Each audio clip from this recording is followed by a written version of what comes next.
Hey reader family, Jessie with Coded Bookworm coming at you with my top 14 desert island favorite books. These are the books that if you were to ship me off to a desert island and I couldn't bring anything else, couldn't bring my dogs, I would want to bring these 14 books and I could read them over and over and be content. But before that, I hope you guys are doing well out there wherever you are. I hope you're taking vitamins, drinking water, all that good jazz. And let's get right into it.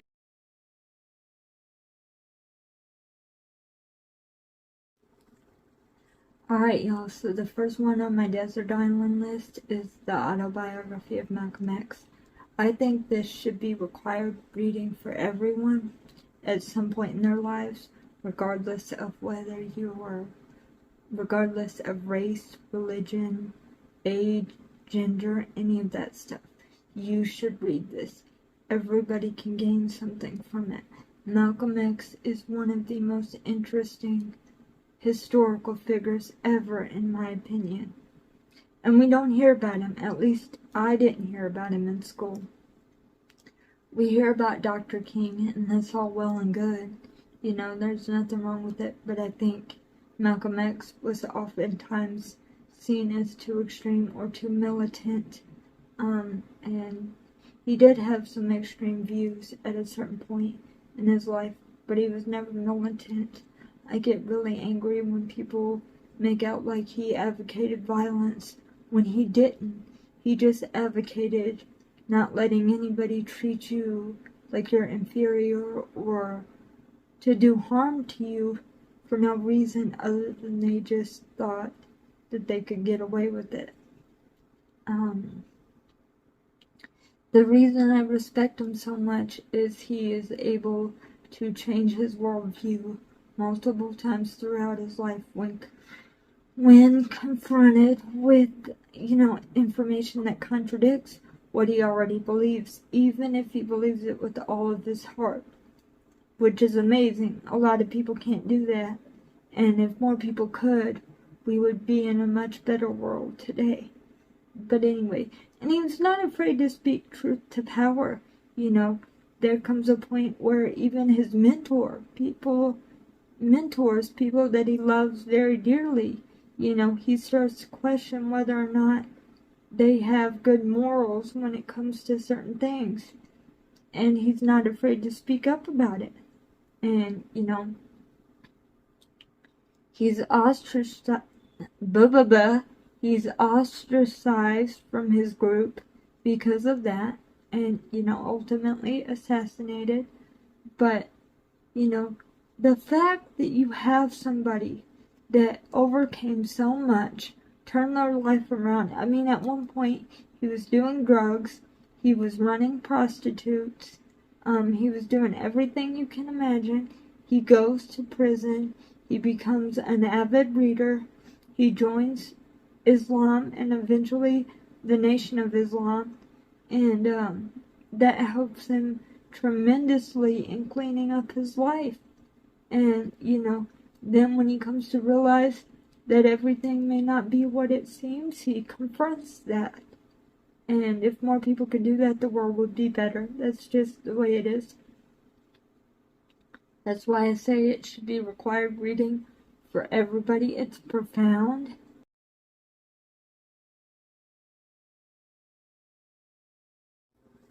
Okay, family, the next book I want to talk about is Lauren Graham's Talking as Fast as I Can from Gilmore Girls to Gilmore Girls. This one isn't hard to explain. I am a slut for all things Gilmore Girls. Like, literally anything Gilmore Girl related, I'm all in. It's been my favorite TV show since I was like 14 years old. I still watch it.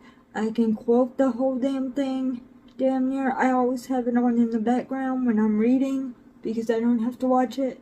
But I read this in a day. So, Lauren Graham, she's so funny. Like, I cannot. She's so funny. I swear to God, Lauren Graham is Lorelai Gilmore. It's hilarious. It's real. She's honest. sometimes Hollywood people feel fake. And not that you could, say it for sure for anybody that you had met. But she just seems like if you met her in person, she'd be really, really genuine. And, that's all I'm looking for.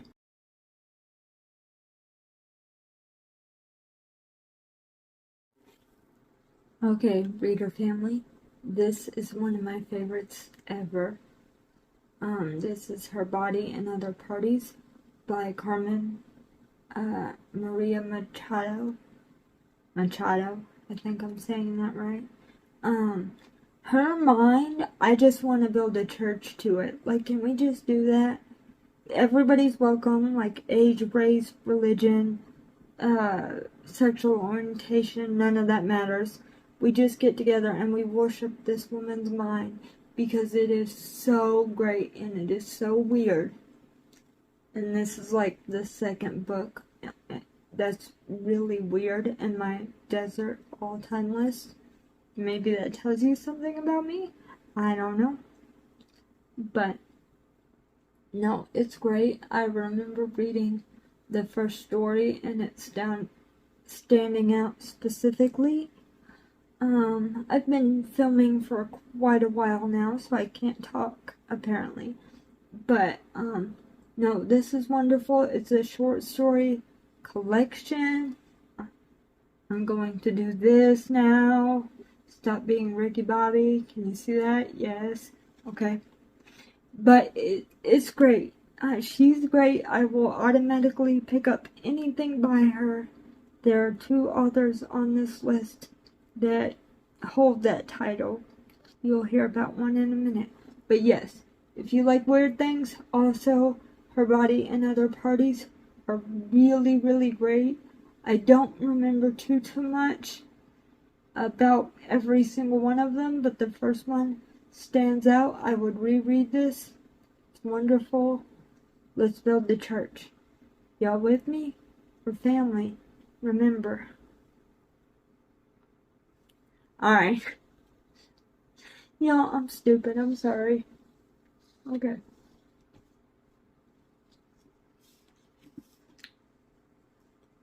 I'm not actually sorry.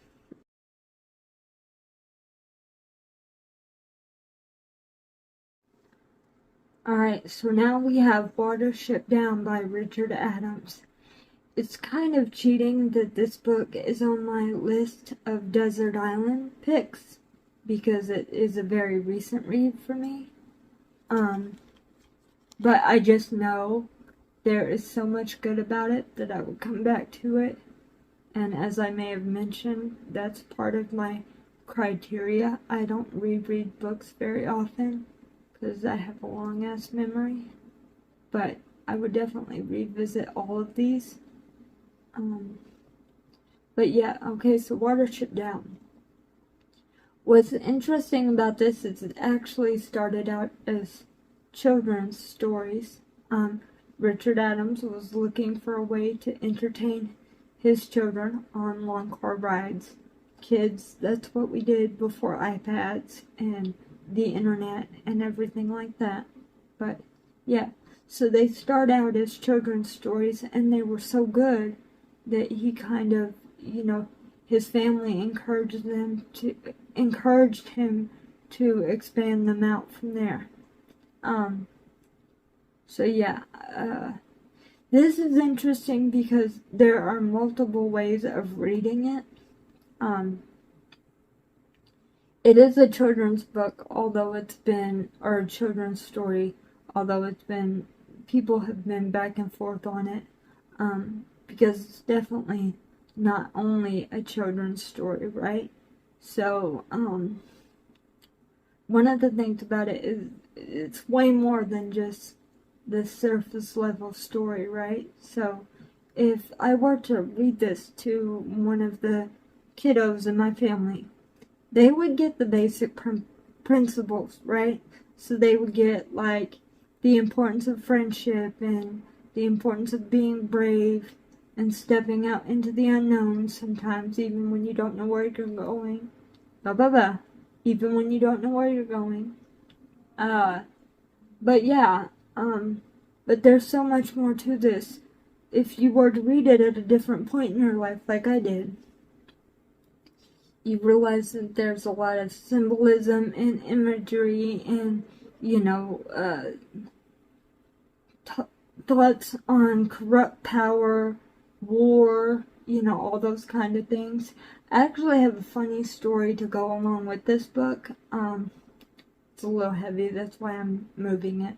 But I actually have a funny story to go along with this book. Nick at Books Are Sick did a video not too long ago about breaking spines and how that was fun.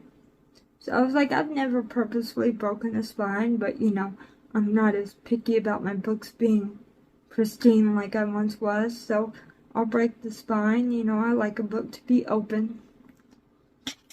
This is not the book that particularly needed that, but I'm not mad that I did it. But I don't know if you can see this crease. It might show up. Anyway, I broke the spine. And then a short while later, I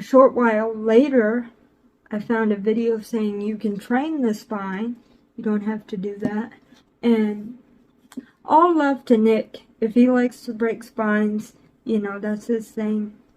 Good luck to him, Or more power to him. Not good luck, It is what it is. It's a personal choice. But I was a little bit upset that I broke the spine and then like a day later found that you could train the spine. But yeah, it's nice and floppy now, as you saw. And I don't hate it.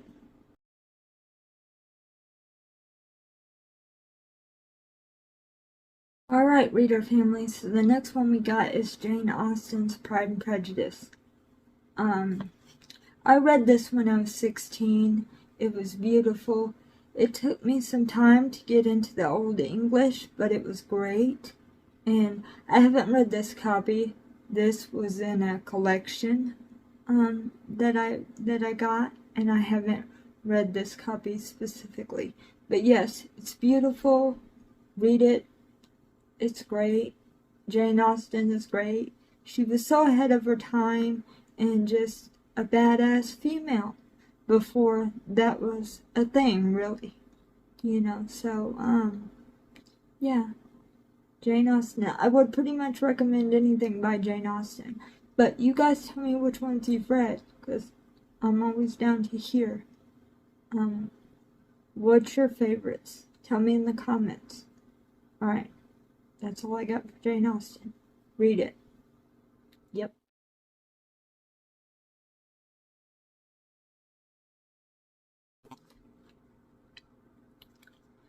Moving right along, family. So, okay, we got The Waves by Virginia Woolf.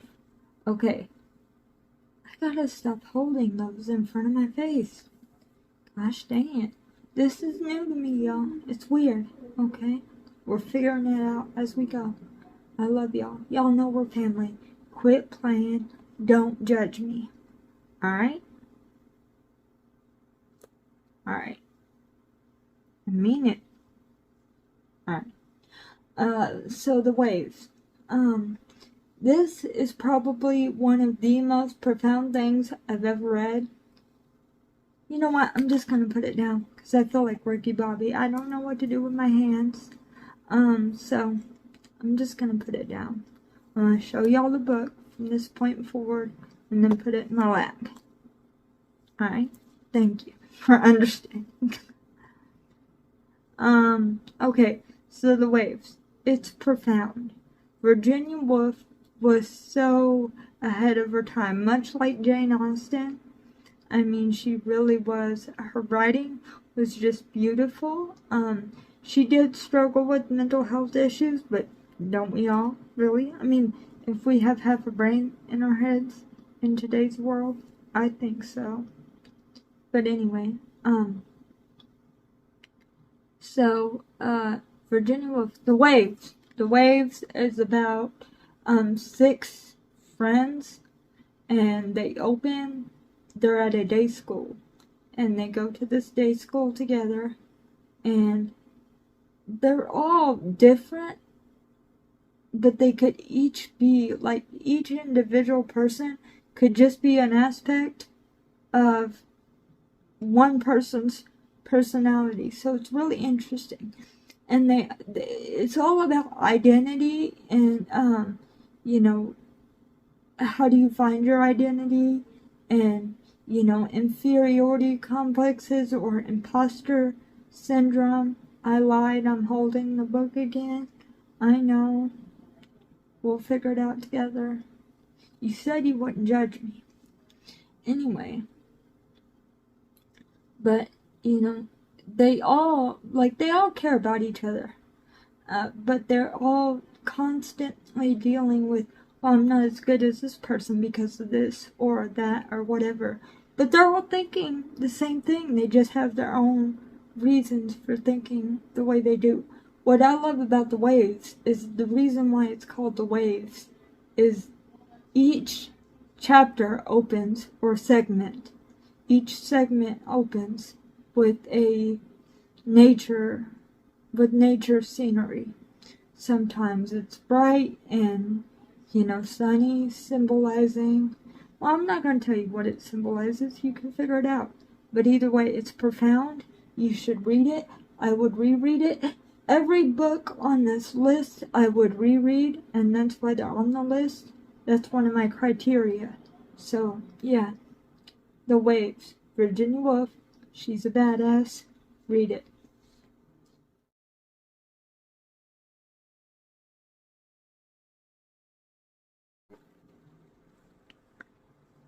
Alright, family, and so it goes. We have Vonnegut's Slaughterhouse-Five. I love this. It is so wonderfully weird. Billy Pilgrim, our protagonist, does not live in a linear timeline.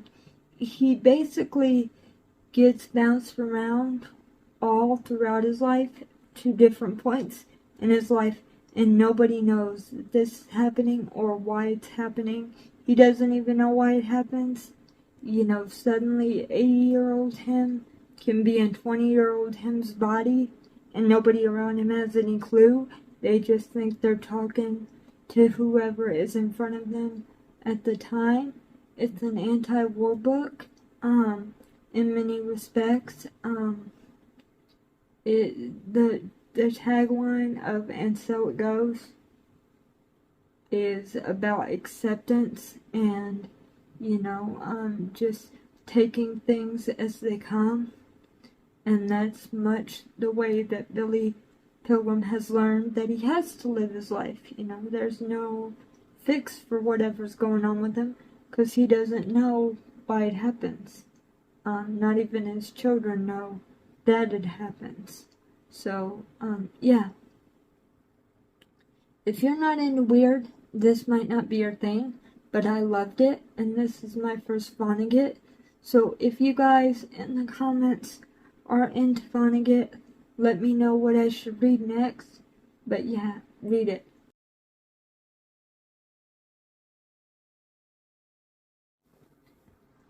Okay, lovely people, this is Homegoing by Ya Agassi. It is literally maybe the most beautiful thing I've ever read. Like, no exaggeration at all. Like, I will forever read anything she puts out. Much like Carmen Maria Machado. Always read anything she puts out. This is a story that follows a family throughout generations, from when they're taken over in Africa to many, many years and generations down the line, as well as the trauma that follows them, and the beauty and the grace and the tragedy and everything that goes along with it. And I don't think anything more beautiful has ever been written.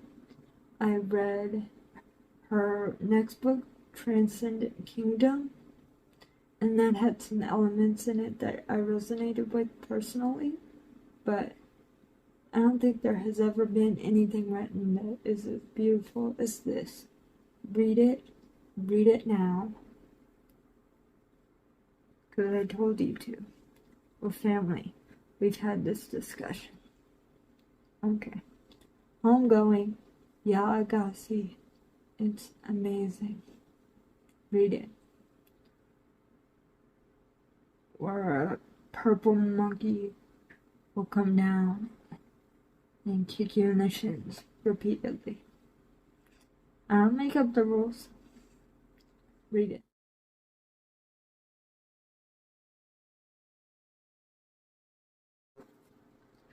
Alright, family, we have The Outsiders. Wow, that is having trouble showing up because of the cover. Can you see it? That's bright as hell. Anyway, it's The Outsiders. I'll put this one in my lap. So The Outsiders, I'm pretty much sure everyone has read it, but it's a great book.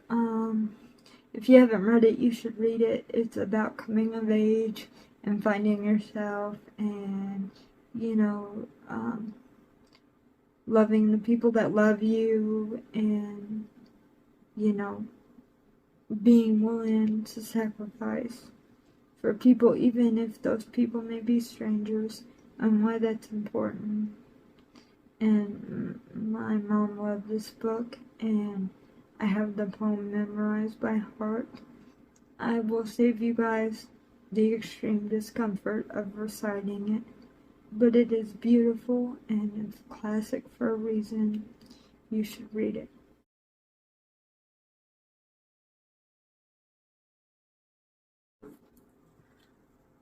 Alright, family, are we good? Are we hanging in? Next on the list we have This Is It by Alan Watts. This is a collection of essays, and I could reread this over and over and over and not get bored and get something new out of it every time. So these essays deal with how we live life and what consciousness is, and how we should approach life because of it. And one of the most beautiful parts in here talks about how, sometimes when we're living life, we live it to get to something, to get to a destination, or to get to a point in our lives where we feel like, oh, when I have this, then I'll do this, or whatever the case may be. Alan Watts makes the point that you don't do that with something beautiful like a music piece, right? Like, you don't judge it for the end result. You just listen and enjoy the piece. And that is how we should go about life. And I think there's something very profound in that. It's very, very good. This is 150 pages, but it took me like 2 weeks to read it just because I kept rereading certain essays over and over. Like, I would read an essay and then I'd be like, I don't think I got everything out of that I could have, so I'm going to read it again. So yes, consciousness, the nature of life, if that's your thing, get at me. I'm all down for that. I don't know if you see my tapestry, but yeah, those are kind of my things. So, I know there's not a big, audience for it on YouTube maybe, but get at me. If there is, find me, you guys. Find me. We're here. We're family. I told you. Alright, this is it.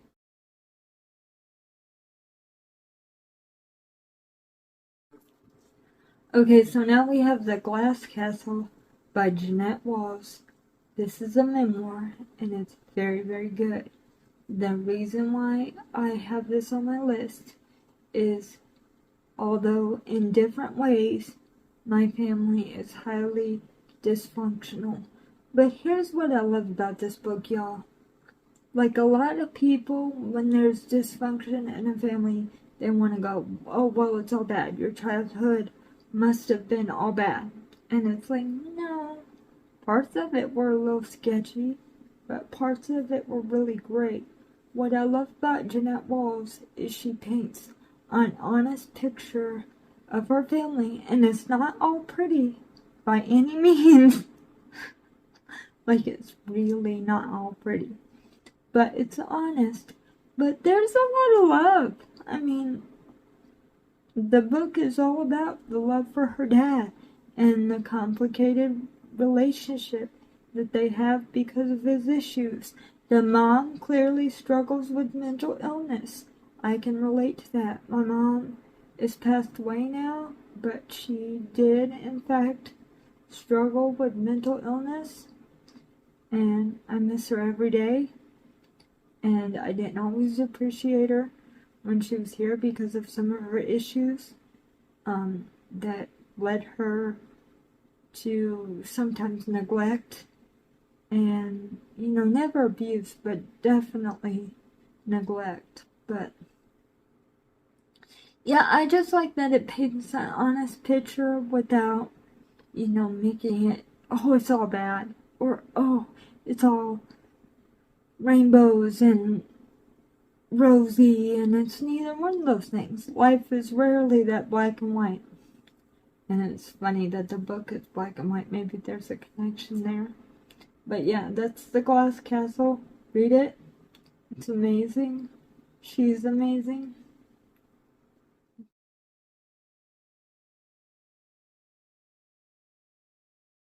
Okay, family, I'm gonna admit something to you guys.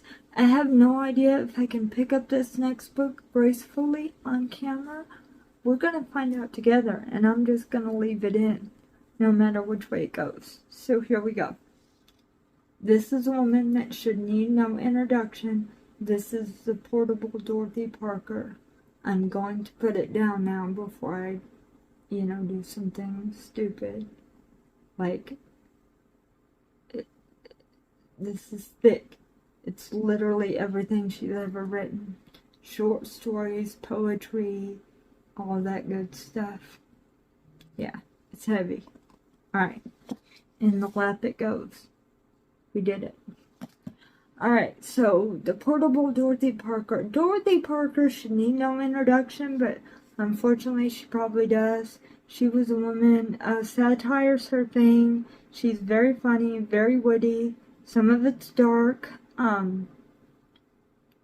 She's got a poem in here about how much she loves her husband, and she's going on and on and on about how much she loves him. And at the end she goes, and how I wish to God I could shoot him. I like her sense of humor. Sometimes my sense of humor is a little dark, but yeah, she's funny. She was known to hang out with the Marx Brothers. If anybody knows who they are, I'm so dating myself. It was before me, y'all. That wasn't me. It was before me. I'm 33, okay? I told y'all in my book, newbie tag, 33. Do I look 33? I'm just curious, y'all. Sometimes I get 27. I don't know. But she would hang out with the Marx Brothers at the Algonquin, and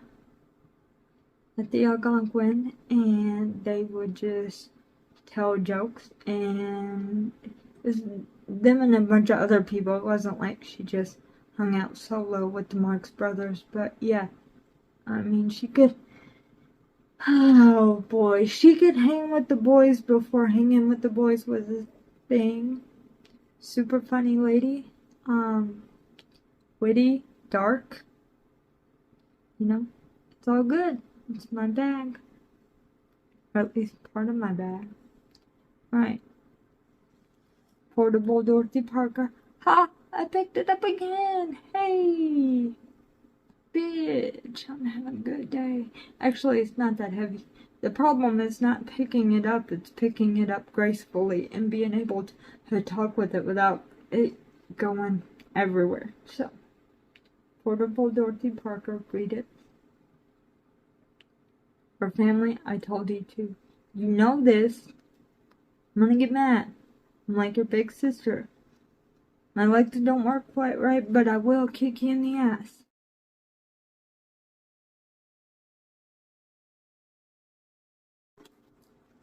Alright, family, the final boss for my Desert Island books list is The Little Locksmith by Catherine Butler Hathaway. I very briefly talked about this book in my book 2 newbie tag. If you haven't watched it, you should consider doing that. But yeah, so Catherine Butler Hathaway had a deformity, or would have had a deformity. I don't know what it was caused by now. I read this when I was like 17. But to keep it from being, to do what they could do for it, and to keep it from being less severe, she had to basically be strapped down to a bed for the majority of her life. So she lived a lot of life in her head. And she had a vivid imagination. And she would always picture this dream house. And it was so intricate and so beautiful. And, you know, like I said, it was the first representation of disability that I ever saw. That I was like, holy shit.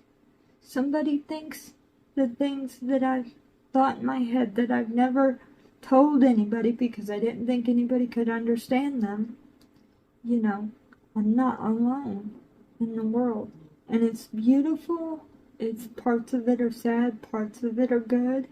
You know, disability is not always tragic like people think. Like, I have a good life. I have friends, family, boyfriends that have been pains in my ass, you know, all that good stuff. So, all that good jazz. So, that's the Little Locksmith. It is worth a read, whether you're disabled or not. Especially, though, if you have somebody in your life that is disabled. Not that all disability is the same. I talk about that too. It isn't. But this will give you a better understanding if you have a loved one of what they may go through internally. So yeah, it's a Little Locksmith. It's worth reading. Read it. Alright, family, so that's it. That's my all-time Desert Island book list. Thank you for hanging out with me. I enjoyed it. I like doing this, even though I've been sitting in this chair so long that my back is starting to hurt. But yeah, I want to keep doing this. Like, share, and subscribe. I'm sorry if you like my content and you want to hang out with me some more. Leave any thing in the comments that you want. That's, you know, nice. But yeah, y'all tell me which of these books that y'all have read or are interested in or anything like that. And I will catch you guys in the next one. It's been fun hanging out. I'll definitely have to do an outtakes to this sometime because there was some hilarious shit that you guys didn't see. But I'm just not ready for that yet. I will get there though, I promise. Alright. Y'all be good.